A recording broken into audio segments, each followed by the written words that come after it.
que los trabas. Los inculcaban de ser libres. O yo me transformé, o me hice travesti. Siempre problemas acá, hay mucho esto, hay muchos problemas.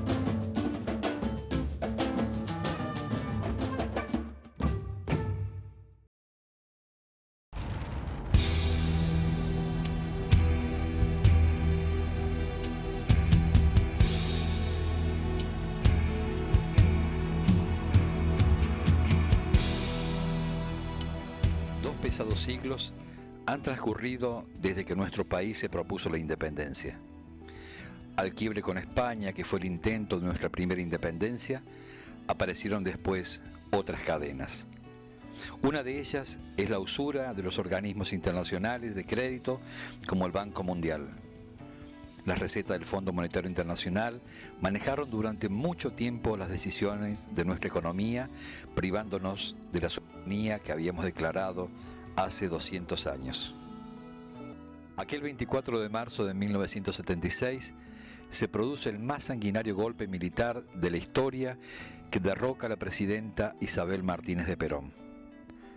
Comienza así uno de los periodos más oscuros de la historia argentina, en el que no solo se cometieron crímenes de lesa humanidad, sino que se implementó una política económica que incrementó la deuda externa en un 364%.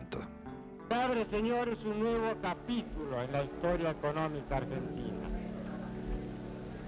Hemos dado vuelta una hoja del intervencionismo estatizante y agobiante de la actividad económica para dar paso a la liberación de las fuerzas productivas.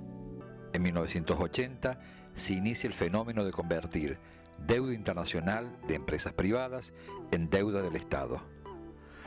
Algunas de las beneficiadas fueron los grandes monopolios de Celulosa Argentina, Pérez Compán, Acindar y Techín. Luego de la Guerra de Malvinas, el gobierno de facto llamó a elecciones democráticas.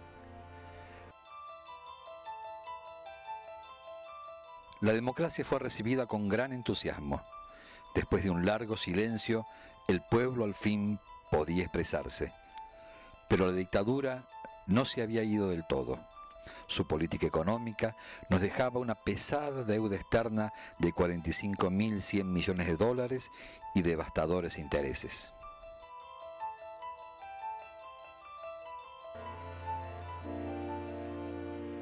La asunción de Menem en 1989 marcó la vuelta al modelo neoliberal impuesto por la dictadura.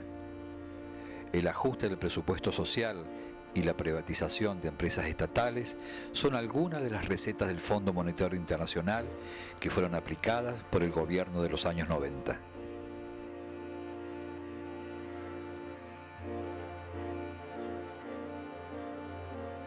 Parece la idea del desarrollo a partir de, digamos, el endeudamiento, o sea, una idea de lograr deuda, con esa deuda generar capacidad productiva y con esa capacidad productiva mayor acelerar el desarrollo. De tal manera que el Banco Mundial dice que esa es una fórmula para el desastre.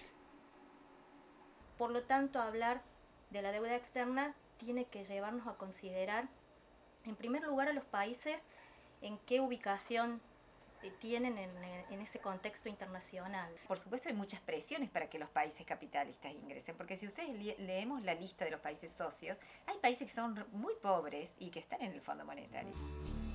La deuda externa siguió siendo una pesada carga durante el gobierno de la Rúa.